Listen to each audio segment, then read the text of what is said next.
Hi friends, idli பொடி செய்ய போகிறோம். எப்படி அரைக்கிறதுன்னு பார்ப்போம். இது வந்து இந்த உலக்கில் ஒரு உலக்கு உளுந்தம்பருப்பு எடுத்திருக்கேன், அரை உலக்கு கடலைப்பருப்பு எடுத்திருக்கேன். இது வந்து 200 உலக்கு. இப்போ வறுத்துக்குவோம். நல்லா செவக்கிற வரைக்கும் வறுத்துக்குவோம்.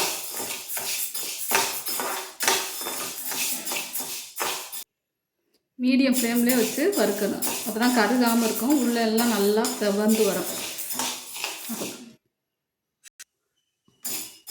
உளுந்து வறுத்துக்கிட்டேன். இப்போ எடுத்து ஆற வச்சுக்குவோம். இந்தளவுக்கு வறுக்கணும், அப்போ தான் டேஸ்ட்டாக இருக்கும் பொடி.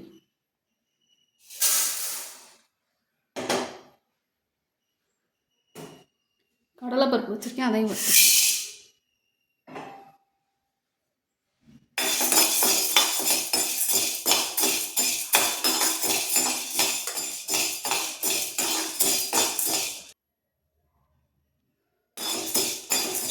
கடலைப்பருப்பு வறுத்துக்கிட்டேன், எடுத்துக்குவோம். இந்தளவுக்கு செவந்துருக்கும். இதுவும்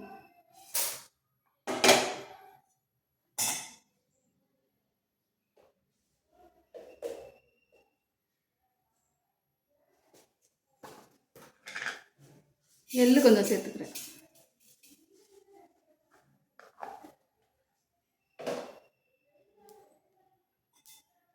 இதை வறுத்து எடுத்துக்குவோம்.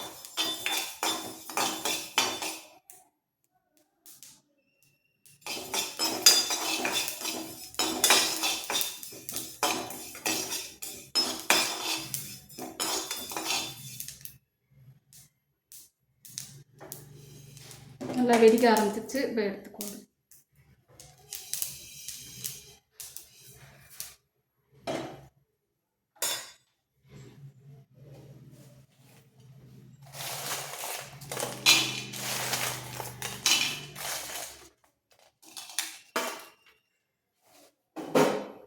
மிளகா ஒரு 20 மிளகா எடுத்திருக்கேன். உங்களுக்கு காரத்துக்கு ஏற்ற மாதிரி சேர்த்துக்கோங்க. இதையும் வறுத்துக்குவோம்.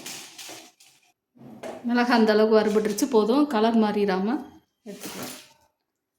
பூண்டு ஒரு 5-6 பல் எடுத்து வச்சுருக்கேன். வெளியில் உள்ள தோலை மட்டும் நீக்கிட்டு வறுத்துக்குவோம். அப்படியே தோலோட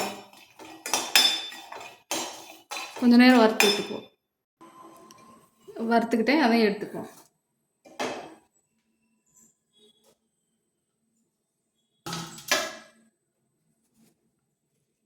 வெங்காயம் அப்படியே லேசாக சூடு பண்ணிவிட்டு, பொடி தான் அதனால் சும்மா லேசாக அப்படி செஞ்சுட்டு சூடானோன்னு சேர்த்துக்குவோம். அதையும்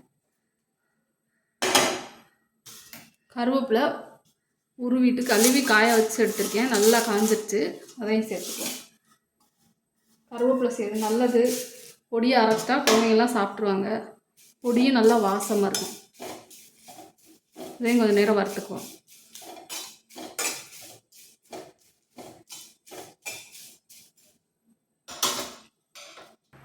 கருவேப்பிலையும் நல்லா வறுபட்டுச்சு. அடுப்பை ஆஃப் பண்ணிக்குவோம். இது எண்ணெய் சேர்க்காமல் எல்லாமே வறுத்தா கொஞ்ச நாள் கெடாமல் இருக்கும். அதனால தான் எண்ணெயை சேர்க்காமல் வறுக்கிறது. ஆறட்டும், அரைச்சி எடுத்துக்குவோம். நல்லா ஆறிடுச்சு. இப்போ உப்பு சேர்த்து அரைச்சிக்குவோம். இந்தளவுக்கு நைஸாக அரைச்சி 2 பேட்சாக போட்டு எடுத்துக்கிட்டேன். இது வந்து ஒரு நல்லா டைட்டான ஒரு பாக்ஸில் போட்டு வச்சுக்கிட்டா நல்லா கெடவே கெடாது. இட்லி பொடி சூப்பர் வாசமாக நல்லா டேஸ்ட்டாக வந்திருக்கு. இதே மாதிரி நீங்கள் செஞ்சு பாருங்கள். இந்த வீடியோ பிடிச்சா லைக் பண்ணுங்கள், ஷேர் பண்ணுங்கள், சப்ஸ்கிரைப் பண்ணுங்கள்.